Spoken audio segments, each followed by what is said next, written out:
स्वागत है। आज हम एडमिरल विलियम एच मैक्रेवन की किताब मेक योर बेड से जुड़ी कुछ बातों पर गहराई से बात कर रहे हैं।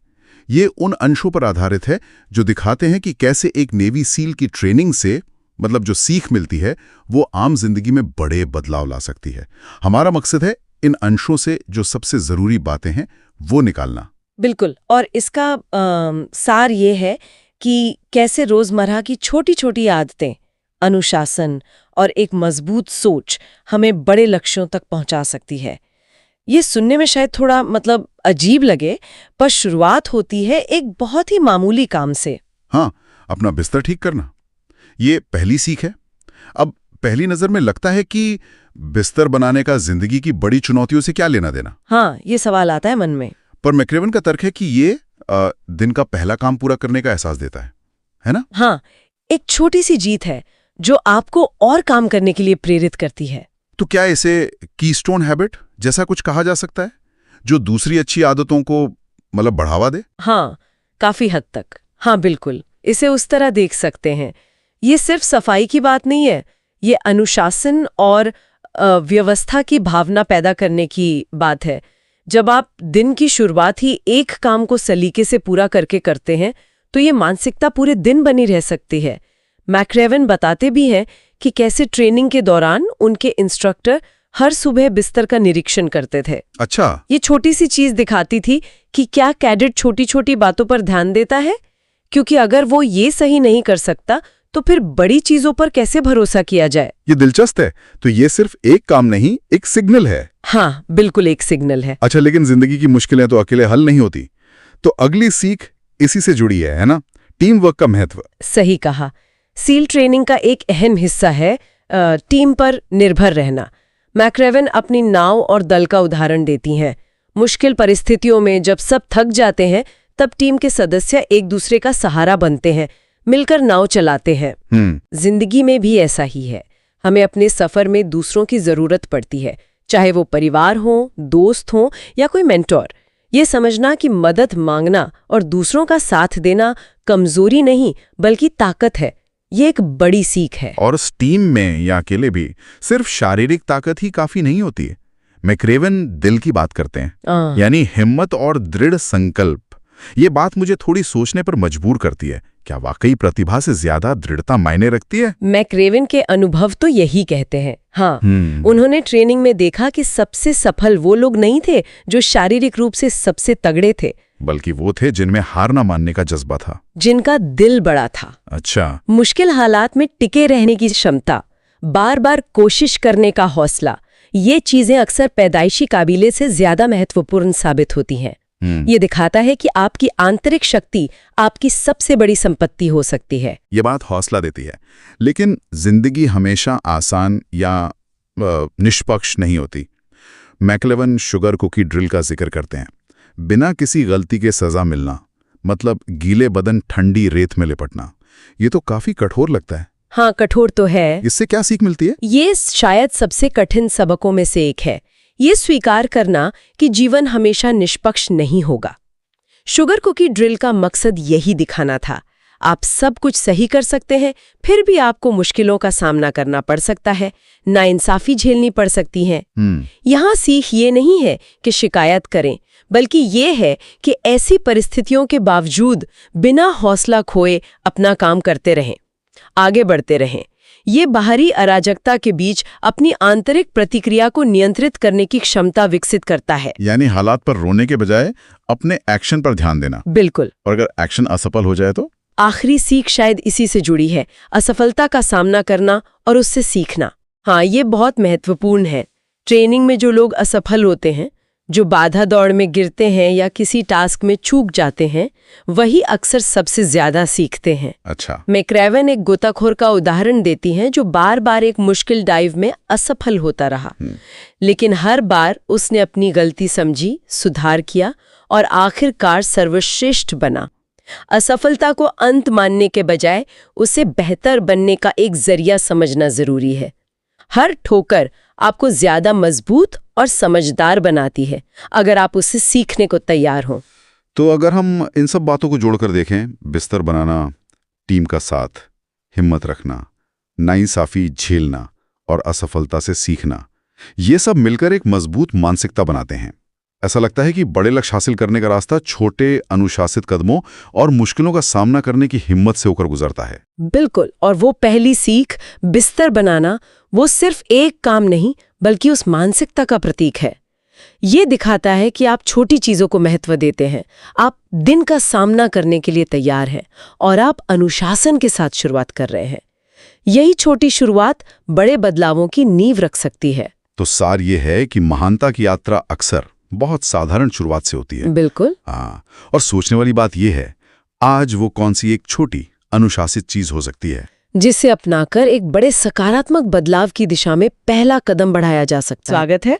आज हम फिर से जीवन के अमूल्य पाठ किताब की गहराइयों में उतर रहे हैं, खासतौर पे पाठ 6 से 10 पर और उनके सार पर बात करेंगे। जी बिल्कुल। मकसद वही है, रोजमर्रा की जिंदगी के लिए कुछ ठोस कारगर सबक निकालना। बिल्कुल। और ये सबक, जैसा हमने पिछली बार भी बात की थी, नेवी सील ट्रेनिंग से निकले हैं, पर हैं सबके काम के।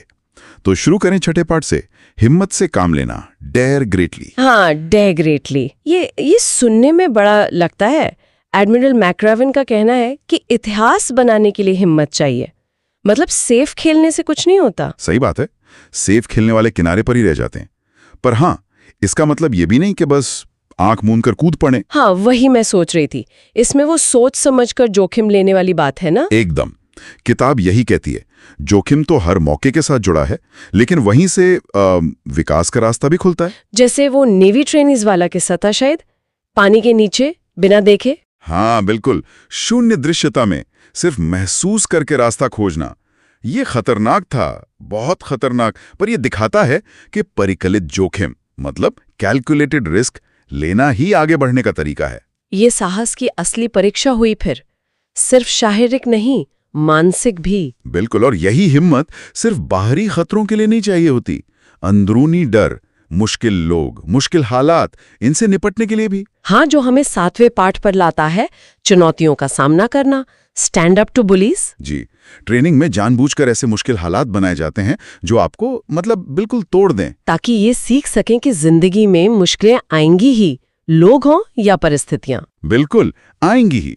और किताब का संदेश बहुत साफ है, डर से भागोगे तो वो और बड़ा होगा, उसका सामना करना बस वही एक तरीका है उसे काबू करने का। ये दिलचस्प है।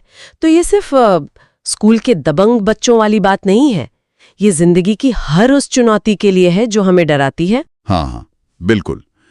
किसी भी तरह की धमकी, कोई दबाव, कोई मुश्किल हालात, यहां तक कि अपना खुद का डर सामना करने का मतलब है कि आप अपनी शक्ति वापस ले रहे हैं, नतीजा चाहे जो भी हो।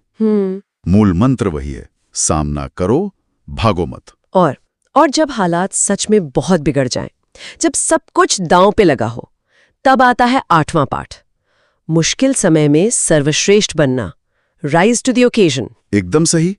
कहते हैं ना, असली परीक्षा तो दबाव में ही होती है। सबसे कठिन पल ही दिखाते हैं कि आप अंदर से क्या हैं। हाँ, किताब में वो रेस्क्यू मिशन का उदाहरण है। भयंकर तूफान था और सील टीम को शांत रह के काम करना था। कैसे कर पाते हैं वो? इतनी शांति कहाँ से आती है ऐसे में? क्या ये स्वाभाविक है? नहीं, ज्यादातर ये ट्रेनिंग और तैयारी का नतीजा है। किताब यही बताती है, जब आप सबसे बुरे हालात के लिए तैयार होते हैं तो दिमाग को पता होता है कि क्या करना है, घबराहट की जगह फोकस ले लेता है। अच्छा, तो ये सीखा जा सकता है, ये एक सचेत निर्णय है। हाँ बिल्कुल, एक तरह का मानसिक अनुशासन। और फिर आता है 9वां पाठ। ये मुझे लीडरशिप के नजरिए से बहुत शक्तिशाली लगता है। लोगों को आशा देना, गिव पीपल होप। हाँ, ये बहुत गहरा है। लीडरशिप सिर्फ हुक्म चलाना नहीं है, ये दूसरों को प्रेरित करना है, खासकर तब जब वो हार मानने की कगार पर हो। एक सकारात्मक नेता वो मायूसी में भी उम्मीद की एक किरण जगा सकता है। किताब में जिक्र है कि कभी-कभी सिर्फ एक उम्मीद भरा शब्द या बस एक इशारा किसी को टूटने से बचा सकता है। पर ये कितना मुश्किल होता होगा जब लीडर खुद भी दबाव में हो। इसे मतलब प्रामाणिक रूप से कैसे किया जाए? झूठी दिलासा तो नहीं दे सकते ना? नहीं, झूठी दिलासा बिल्कुल नहीं। ये अक्सर छोटी चीजों से आता है, जैसे अपने लोगों पर विश्वास दिखाना, खुद एक मिसाल बनना, ये जताना कि हाँ, रास्ता मुश्किल है पर नामुमकिन नहीं। ये दूसरों में लड़ने की इच्छा जगाने की कला है। बिल्कुल। और आखिर में वो सबक जो शायद सबसे ज्यादा गूंजता है, 10वां पाठ, कभी हार न मानना, नेवर एवर क्विट। हाँ, ये तो जैसे पूरी ट्रेनिंग का सार है। बिल्कुल। दृढ़ता की असली परीक्षा। किताब में उस घंटी का जिक्र है। हाँ। ट्रेनिंग में घंटी होती है। हाँ, जिसे बजाकर कोई भी छोड़ सकता है। जी, कोई भी ट्रेनी किसी भी वक्त बस घंटी बजा दे और वो बाहर। विजेता वो नहीं जो कभी थकते नहीं, विजेता वो है जो थकने के बावजूद, टूटने के बावजूद उस घंटी को नहीं बजाते। ये सिर्फ जिद नहीं लगती मुझे, ऐसा लगता है जैसे ये हर पल का एक चुनाव है। सही कहा, बिल्कुल। किताब यही बताती है, घंटी ना बजाने का फैसला वो हर पल का होता है, हर मुश्किल लम्हे का। ये दिखाता है कि दृढ़ता कोई ऐसा गुण नहीं जो बस है, ये एक लगातार चुना जाने वाला विकल्प है। खासकर तब जब शरीर और दिमाग दोनों जवाब दे चुके हों। हाँ, छोड़ना आसान है, टिके रहना वो असली चुनाव है। तो अगर इन सभी पाठों को, मतलब 6 से 10 तक और पहले के पाठों को भी देखें, तो संदेश क्या निकलता है कि जिंदगी बदलना या बड़ी सफलता पाना ये किसी बड़े जादुई फॉर्मूले से नहीं होता। नहीं, बिल्कुल नहीं। ये रोज की छोटी छोटी सही आदतों का नतीजा है। सुबह उठकर अपना बिस्तर बनाने जैसी मामूली चीज से लेकर टीम के साथ काम करना सीखना, असफलता को स्वीकार करना, हिम्मत दिखाना, चुनौतियों से भागना नहीं, मुश्किल वक्त में टिके रहना, उम्मीद देना, और सबसे जरूरी कभी हार न मानने का जज्बा, ये सब मिलकर ही सफलता की कहानी लिखते हैं।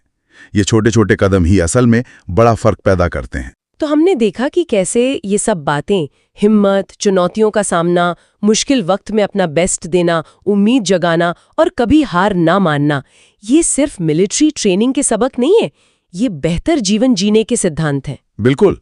सफलता का रास्ता इन्हीं छोटे, लगातार किए जाने वाले कामों से बनता है। सही कहा। और इन सब बातों पर गौर करने के बाद एक सवाल शायद सोचने लायक है हम सब के लिए। इन सब सीखों में से वो कौन सा एक छोटा पर ठोस कदम हो सकता है जिसे आज से ही अपनी जिंदगी में शामिल करके एक सार्थक बदलाव की शुरुआत की जा सकती है?